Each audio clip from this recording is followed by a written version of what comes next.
Livro Libertação, por Francisco Cândido Xavier, pelo Espírito André Luiz. 7. Quadro doloroso. De manhã, um emissário do sacerdote Gregório, com semblante mal-humorado, veio notificar-nos em nome dele que dispunhamos de liberdade até as primeiras horas da tarde, quando nos receberia para entendimento particular. Ausentamo-nos do cubículo sinceramente desafogados. A noite fora simplesmente aflitiva, pelo menos para mim, que não conseguira qualquer quietação no repouso. Não somente o ruído exterior se fizera contínuo e desagradável, mas também a atmosfera pesava, asfixiante. As alucinadoras conversações no ambiente me perturbavam e feriam. Convidou-nos Gúbio a pequena excursão educativa, asseverando-me bondoso. Vejamos, André, se podemos aproveitar alguns minutos estudando os ovoides. Eloy e eu acompanhámo-lo satisfeitos. Coalhava-se a rua de tipos característicos da anormalidade deprimente.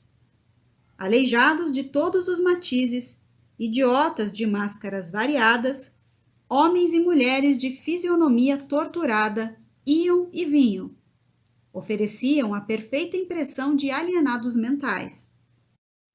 Exceção de alguns que nos fixavam de olhar suspeitoso e cruel, com manifesta expressão de maldade. A maior parte, a meu ver, situava-se entre a ignorância e o primitivismo, entre a amnésia e o desespero. Muitos demonstravam-se irritaditos ante a calma de que lhes dávamos testemunho. Perante os desmantelos e detritos a transparecerem de toda parte, concluí que o esforço coletivo se mantinha ausente de qualquer serviço metódico junto à matéria do plano. A conversação ociosa era ali o traço dominante.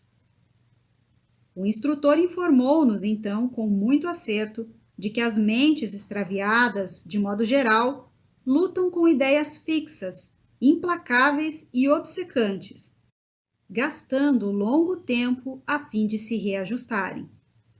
Rebaixadas pelas próprias ações, perdem a noção do bom gosto, do conforto construtivo, da beleza santificante e se entregam a lastimável relaxamento.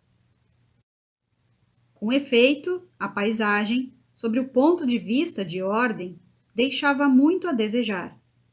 As edificações, excetuados os palácios da praça governativa, onde se notava a movimentação de grande massa de escravos, desapontavam pelo aspecto e condição em que se mantinham. As paredes, revestidas de substância semelhante ao lodo, mostravam-se repelentes não só à visão, mas também ao olfato pelas exalações desagradáveis. A vegetação, em todos os ângulos, era escassa e mirrada. Gritos humanos, filhos da dor e da inconsciência, eram frequentes, provocando-nos sincera piedade. Fossem poucos os transeuntes infelizes, e poder-se-ia pensar num serviço metódico de assistência individual. Mas, o que dizer de uma cidade constituída por milhares de loucos declarados? Dentro da colmeia dessa natureza, o homem sadio que tentasse impor socorro ao espírito geral não seria efetivamente o alienado mental sobre os olhos alheios? Impraticável, por isso, qualquer organização beneficente visível, a não ser através de serviço arriscado, qual aquele de que nosso instrutor se incumbira, tocado pela renúncia na obra de santificação com o Cristo. Além das perturbações reinantes, capazes de estabelecer a guerra de nervos nas criaturas mais equilibradas da crosta do mundo, pairava na atmosfera sufocante nevoeiro que mal nos deixava entrever o horizonte distanciado.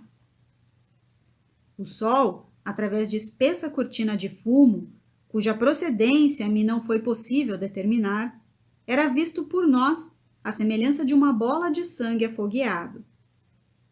Eloy, forçando o bom humor, perguntou a propósito se o inferno era um hospício de proporções assim tão vastas, ao que o nosso orientador respondeu aquecendo e informando que o homem comum não possui senão vaga ideia da importância das criações mentais na própria vida. A mente estuda, arquiteta, determina e materializa os desejos que lhe são peculiares na matéria que a circunda, esclareceu Gúbio, atencioso. E essa matéria que lhe plasma os impulsos é sempre formada por vidas inferiores inumeráveis em processo evolutivo nos quadros do universo sem fim. Marcháramos atravessando compridos labirintos e achamo-nos diante de extensa edificação, que com boa vontade nomearemos por asilo de espíritos desamparados.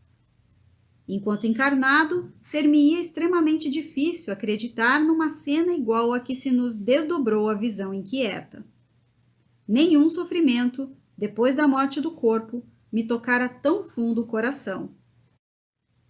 A gritaria em torno era de espantar. Varamos lodosa muralha, e depois de avançarmos alguns passos, o pavoroso quadro se abriu dilatadamente. Largo e profundo vale se estendia, habitado por toda espécie de padecimentos imagináveis. Sentíamos-nos agora na extremidade de um planalto que se quebrava em abrupto despenhadeiro. À frente, numa distância de dezenas de quilômetros, sucediam-se furnas e abismos, qual se nos situássemos perante imensa cratera de vulcão vivo, alimentado pela dor humana, porque, lá dentro, turbilhões de vozes explodiam, ininterruptos, parecendo estranha mistura de lamentos de homens e animais. Tremeram-me as fibras mais íntimas, e não só em mim, mas igualmente no espírito de Eloy, o movimento era de recuo instintivo. O orientador, no entanto, estava firme. Longe de endossar-nos a fraqueza, ignorou-a deliberadamente e asseverou calmo.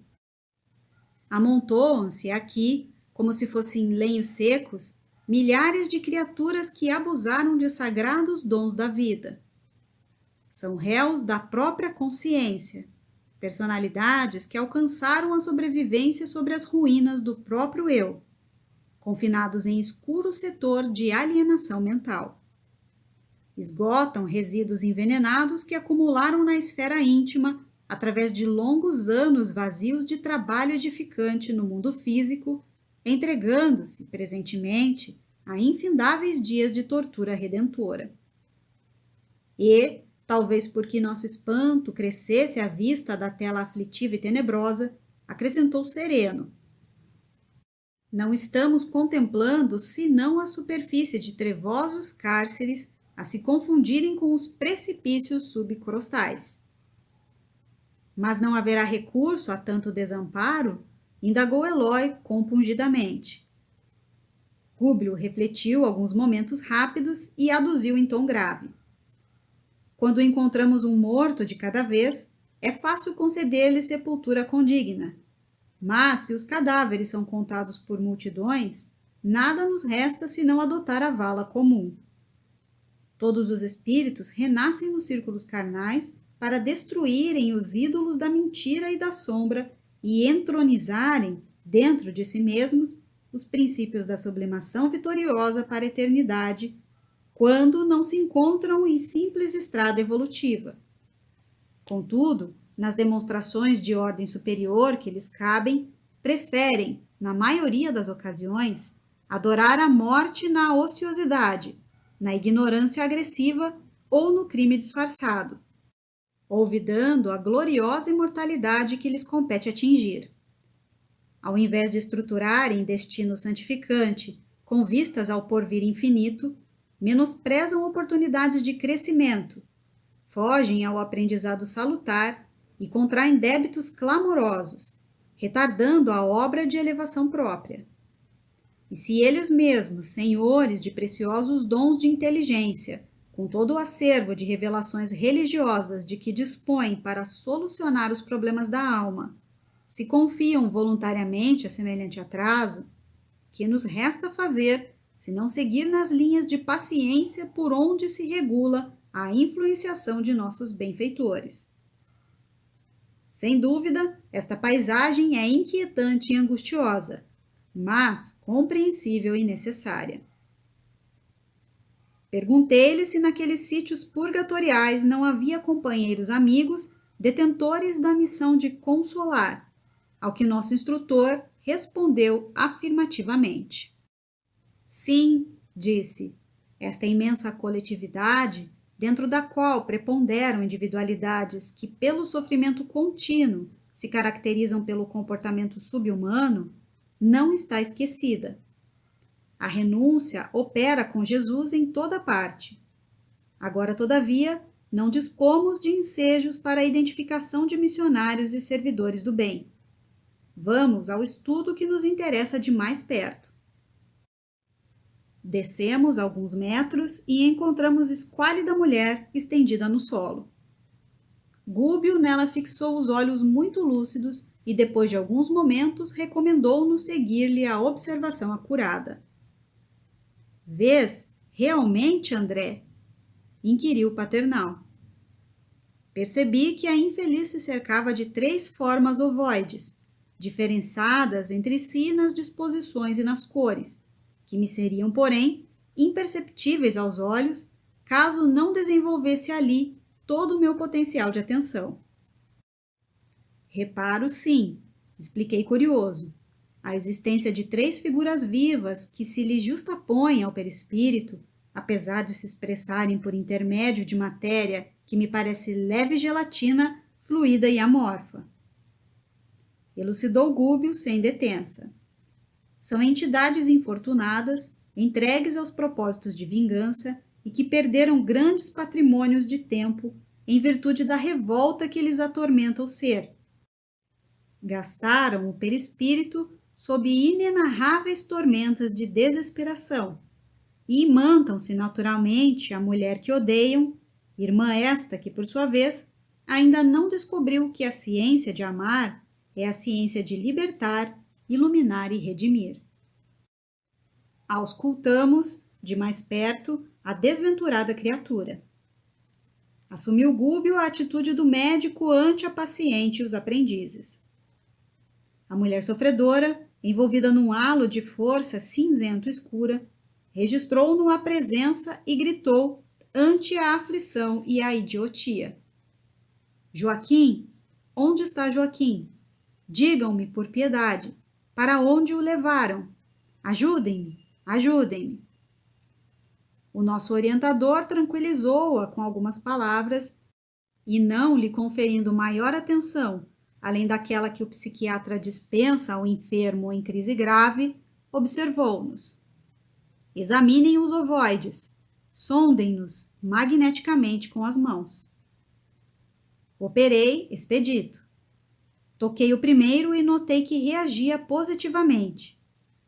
Liguei, num ato de vontade, minha capacidade de ouvir ao campo íntimo da forma e, assombrado, ouvi gemidos e frases como que longínquos pelo fio do pensamento. Vingança, vingança. Não descansarei até o fim. Esta mulher infame me pagará. Repeti a experiência com os 2 outros e os resultados foram idênticos. As exclamações assassina, assassina transbordavam de cada um. Após afagar o doente com fraternal carinho, analisando-o atenciosamente, o instrutor dirigiu-nos a palavra esclarecendo. Joaquim será naturalmente o companheiro que a precedeu nas lides da reencarnação. Certo, já regressou à terra mais densa a fim de preparar-lhe lugar. A pobrezinha está esperando ensejo de retorno à luta benéfica. Vejo-lhe o drama cruel.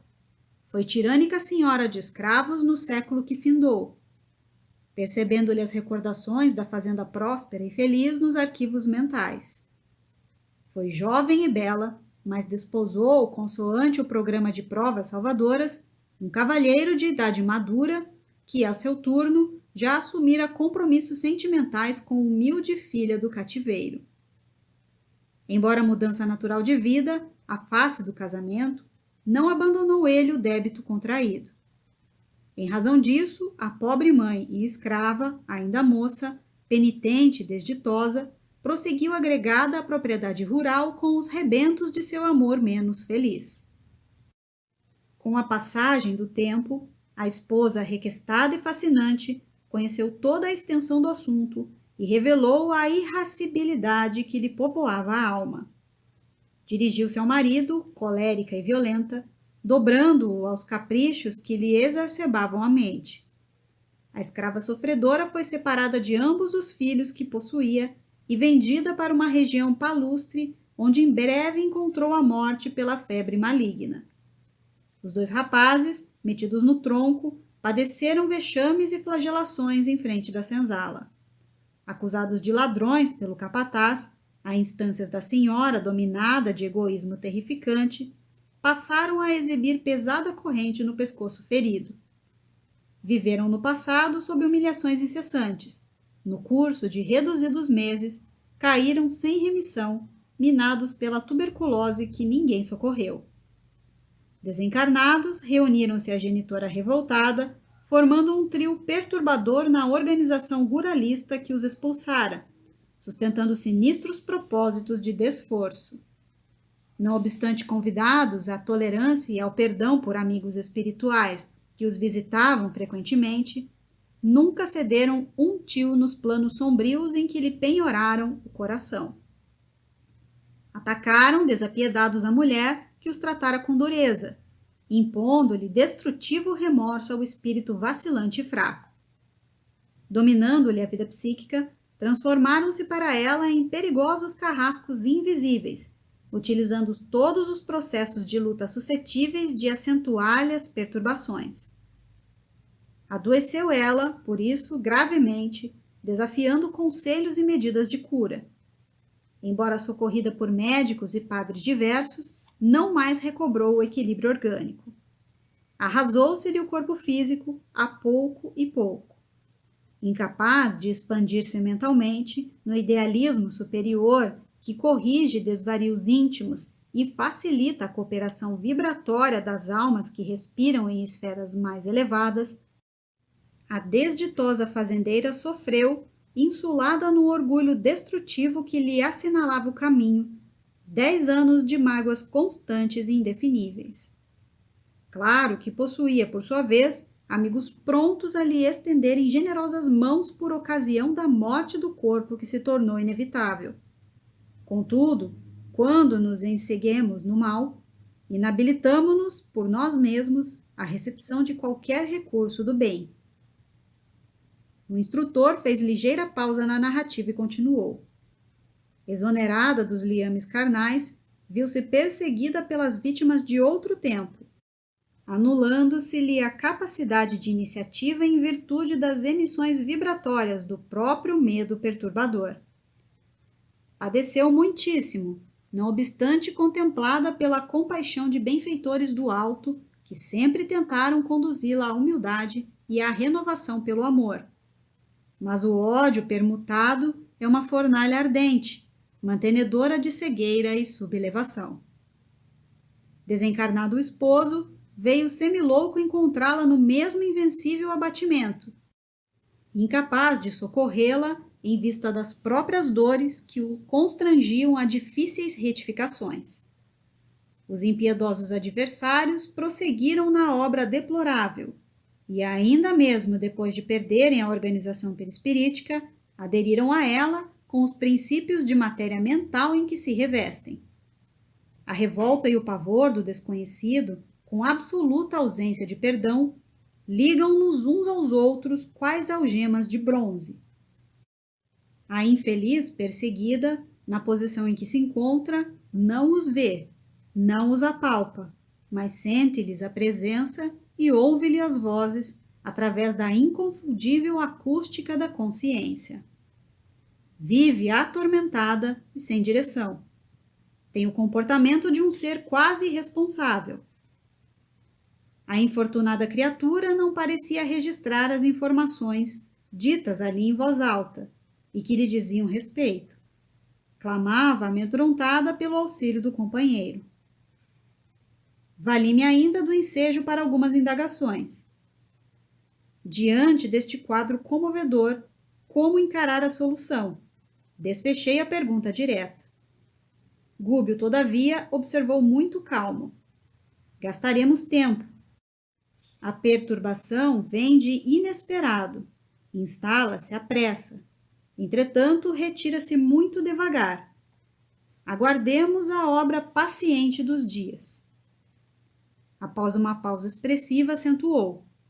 Tudo me faz crer que os missionários da caridade já lhe reconduziram o esposo às correntes da reencarnação, e é de supor que esta irmã se ache em vias de seguir-lhe as pegadas, a breve tempo.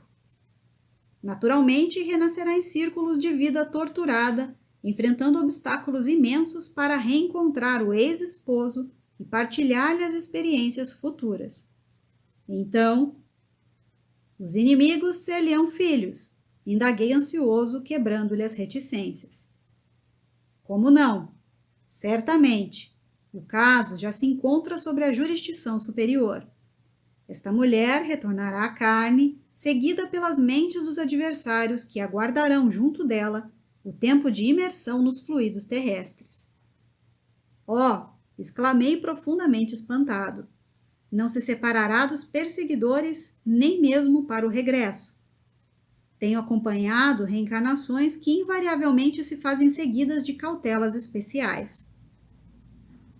Sim, André, concordou o instrutor.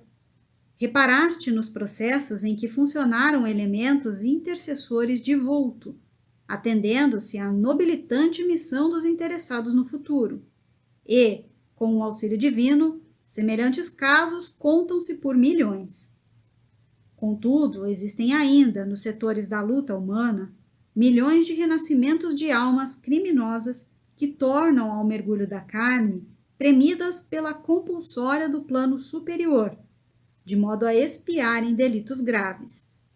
Em ocorrência dessa ordem, a individualidade responsável pela desarmonia reinante converte-se em centro de gravitação das consciências desequilibradas por sua culpa e assume o comando dos trabalhos de reajustamento, sempre longos e complicados, de acordo com os ditames da lei. Compreendendo meu assombro, Gúbio considerou: por que a estranheza? Os princípios de atração governam o universo inteiro. Nos sistemas planetários e nos sistemas atômicos, vemos o núcleo e os satélites. Na vida espiritual, os ascendentes essenciais não diferem. Se os bons representam centros de atenção dos espíritos que se lhes afinam pelos ideais e tendências, os grandes delinquentes se transformam em núcleos magnéticos das mentes que se extraviaram da senda reta, em obediência a eles. Elevamo-nos com aqueles que amamos e redimimos, ou rebaixamo-nos com aqueles que perseguimos e odiamos. As afirmativas inspiravam-me profundos pensamentos quanto à grandeza das leis que regem a vida, e, atento à meditação daquele instante, evitei novas perguntas. O instrutor acariciou a fronte da criatura desventurada, envolvendo-a intencionalmente numa bênção de fluidos divinos, e acrescentou: pobre irmã, que o céu a fortaleça na jornada por empreender. Seguida de perto pela influência dos seres com que ela se projetaram no abismo mental do ódio, terá infância dolorosa e sombria, pelos pesares desconhecidos que se lhe acumularão incompreensivelmente na alma opressa. Conhecerá enfermidades de diagnose impossível.